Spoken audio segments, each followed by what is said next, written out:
To win a multiplayer game, destroy all enemy buildings. That's what the tip told me on my way into this game. Hello there, ladies and gentlemen, this is Multrap, and this is game 6 of the best of 7 series between Demaga and White Load Raw, White Raw, aka Duck Load Raw. Both of them wishing each other good lucks and anime smiley faces. Very, very cool. This is going to be Xel'Naga Caverns, a very, very interesting map. This is a very cool map.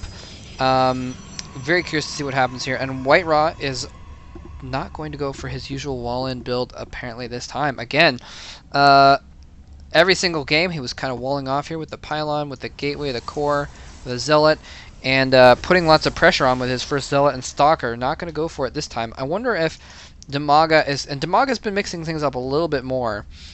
So I wonder if Demaga is maybe going to even catch on. Demaga's up 3-2 right now. All he needs to do is win one more game to win this series. I'm wondering if he's going to catch on to this this style of White Raws and kind of do something a little bit different. Maybe try and catch him off guard to counter what he's been doing. But he's not going for any kind of quick pull or anything like that, which would have been interesting to see. But you know, if you go for a quick pull, it can be kind of all-in-ish. Looks like he's going for a 14 pool. Getting gas as well, though, so very interesting to see that, actually. So we might see... I'm curious what we're going to see off that early gas, if we're going to see some kind of... I don't know. We'll see. Could be Baneling Bust. Could be Roaches. Could be a number of different things here. Putting 3 drones on gas there. He runs in there. And does White Raw actually see... Yes, he saw the gas. He saw the pool. Okay, so he kind of knows what's going on. He knows that... He wanted to check that out, just see what the status of the pool was. And this is the 3rd time I've started to mention this and been... well, the first 2 times I got distracted. I was talking about scouting in StarCraft 2. You know, you can kind of... Your scout gets killed early on before you really see the tech choice of the enemy. Oh, probe goes down, but not before it gets down a last-ditch suicide pylon. He is going to block his ramp partly with that core there. But only partly, so he's still going to have a little bit of an open ramp there. Somewhat interesting decision for that. Anyway, yeah, so you kind of have to scout early on just to make sure there's no rushing, especially on the ladder when you don't have someone predictable. We didn't see a drone scout from Demaga because he can kind of be safely... okay, evolution chamber going up, actually. Zergling speed being produced, so that's what we're seeing with the early gas. The Evo chamber as well, he's going to try and get some early upgrades going on, maybe for the Zerglings. Ooh, very tricky. I like this. He's running Zerglings around. He wants to make sure he catches this scout. Scout is running up onto this high ground, though. Is he going to catch it? He's just checking around just to make sure there's no proxies or anything too. And oh, the probe's going to go right above those Zerglings who may have been sent that way exactly to stop that. Oh, here come the Zerglings. Oh, probe, run, probe, run. Probe's going to be able to run in there. Probably going to die, but it's going to spot this expansion. I don't think it's going to be able to get into the base, though, now that he spotted that probe so far out. And the probe, I think, is he going to try and run in? Is he going to block the ramp? Yes, he's going to block the ramp with the queen. Well, actually, he's just running the queen down there.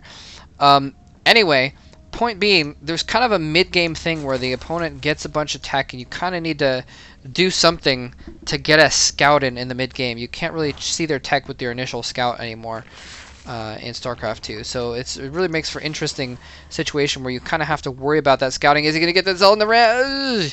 Barely gets that zealot in the gap. The Zerglings could have streamed up and done a lot of damage there. Actually, there's only 4 Zerglings. Never mind. That wouldn't have been a big deal at all. Warp Gate tech is almost finished now. So we're going to see White Raw starting to come up with 3 Warp Gates. Pretty standard White Raw fare from what we've seen so far. But very, very early melee weapon upgrades and a speed upgrade and a Baneling nest going in here now. So he's going to have 2 bases. He's producing some more Zerglings as well. We could see another Baneling bust in this game. We could see Demaga try and finish it off, and it makes a lot of sense. He's up 3-2. He's been up a couple games. He's been playing standard, and he's lost a couple games standard in a row. When you're up 3-2, it makes sense to try and go for kind of a cheesy all-in thing. It's not that cheesy, actually, or all-in, actually, at this point, depending on how many drones he gets in this case. Anyway, it makes sense to go for something like that. And he actually cancels his Nexus. Wow, okay. That's interesting. Why did he cancel his Nexus? I didn't see if he saw something for the reason why he canceled his Nexus. No idea. Probe just chilling around here. It looks like he's going to make his Nexus again. He's got a nice little wall of units here in case, but this is going to be, oh man, this is going to be bad. Bangling Nest is in.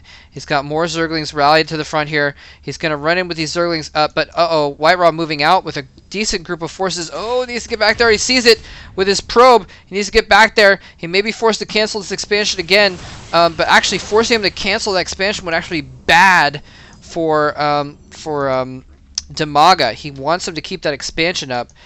He got him to waste a couple of force fields, though, and that's a good move. Trying to keep him off of that Nexus. But if that expansion stays up, then he'll be at the bottom of the ramp instead of the top of the ramp where he could hold things off. Actually, I don't know if the Stalkers could even run back up through that gap there. Forge going up now, but I think, oh man, he's going to have some Gosu micro with his force fields. He's got a lot of sentries, so he is going to be able to put up a lot of force fields if necessary. Actually, if he can catch it at the right moment, if he sees this ahead of time enough, he's going to be able to force field and maybe hold this off. This series could come down to the force field micro right now. Here come the Banelings going straight in. He's got a force field. He force fields just in time, but only part. A few Banelings do get in. He's able to hold off the Zerglings. Beautiful play.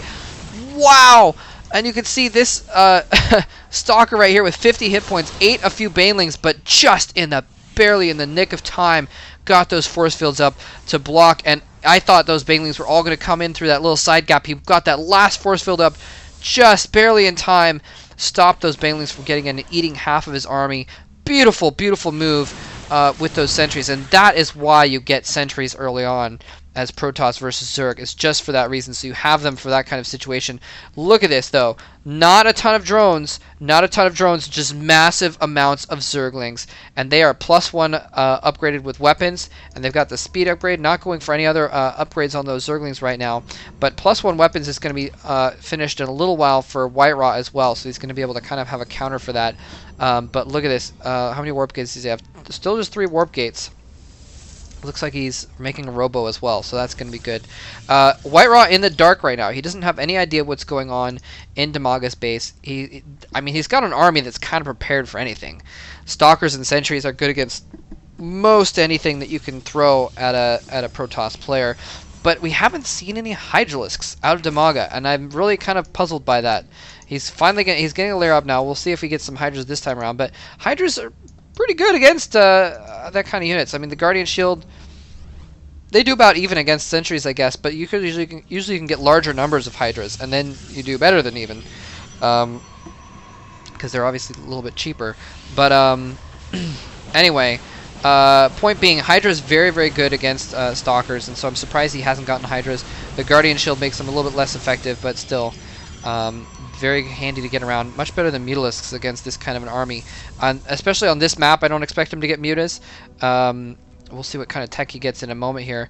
But this map wouldn't be the best map for Mutas. It's a little bit more closed off. You can't quite jump around between bases quite as easily, and the positions aren't as close either, so he can't be mobile and just run into the main and then run back like he was on Lost Temple. So hopefully we're going to see some Hydralisks out of him this time instead.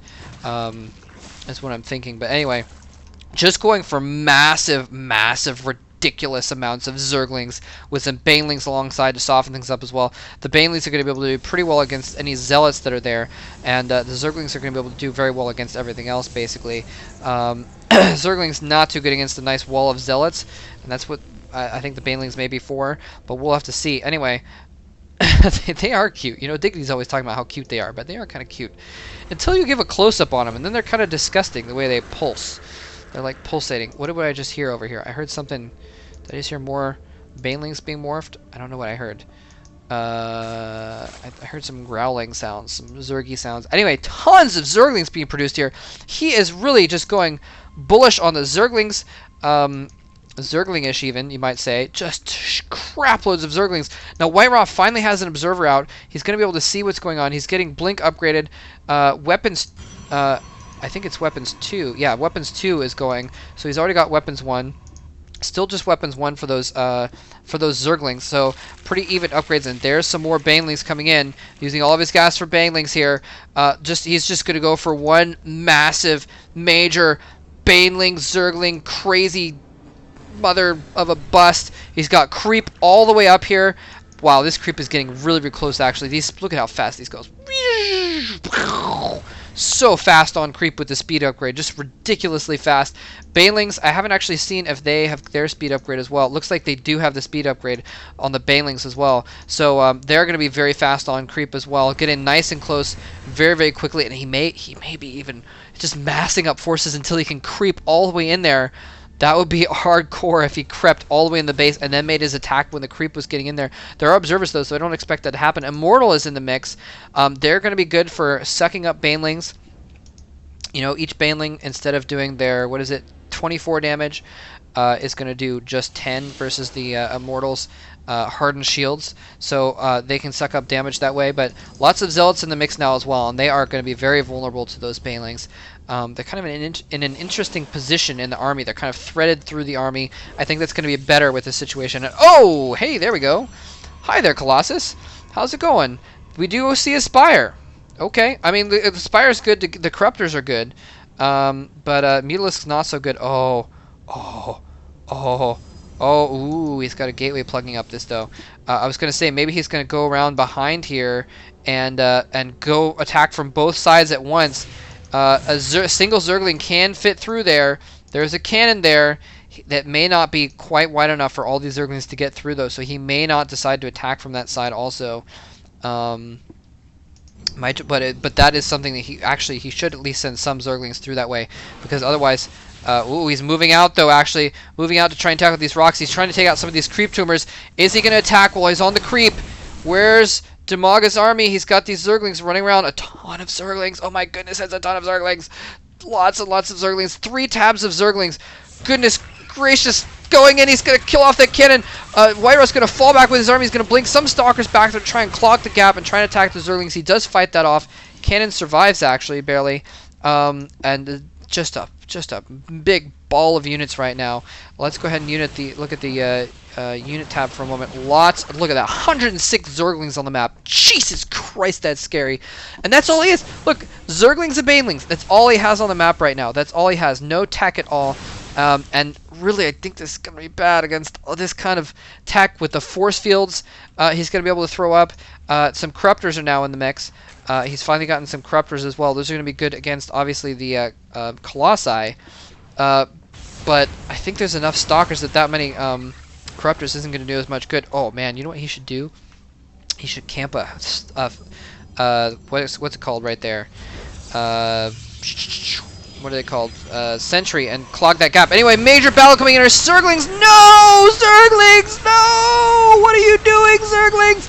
The Banelings are going to roast all those Zealots, though, but, oh, just a few land on the front of the bulk of the army. More Zerglings coming in from behind, though. They ran around the side. Corruptors kick out all of the, Colossi. Finish off that one as well. Sacrifices those Corruptors to take out those Colossi, but, oh, that was huge. That was huge. His army split in half. He didn't get the Zerglings in from the other side at the same time. He didn't have any Infestors to fungal them. The Stalkers. He actually blinked the Stalkers out of the way, which was actually almost a bad thing, because then, oh man, drones going down, because then the Zealots took the hits from the Banelings, and here he comes in. This is going to be the finishing blow. Tons and tons of Stalkers coming in. He doesn't even need to blink them back right now. He can just A-move, basically. More Zerglings coming in from the other side, but it's just too many units in this, and I don't think there's anything that Damaga can do. GG coming from Damaga. Wow. Wow, wow, wow. That was ridiculous. Absolutely ridiculous. And I don't know, Damaga seemed to go for like an all-in sort of thing, where just get massive Zerglings and Banelings, and then he just didn't in with all of it. He just kind of sat around, and it just came down to, man, if only he'd, engaged with his entire army there. If he just had, a couple Infestors or something like that, could have been a completely different battle. But the Zerglings attacking and dying, the Banelings attacking and dying, the Zerglings attacking and dying, instead of all the Zerglings and Banelings at once. And that's just, you can see the power of that flanking thing. And I think he's caught off guard. He didn't expect Whiterod to be moving out just then. So very interesting. Anyway, hope you guys enjoyed that. That was Game 6. We're going to move on to the ace match. Game 7 will decide it all.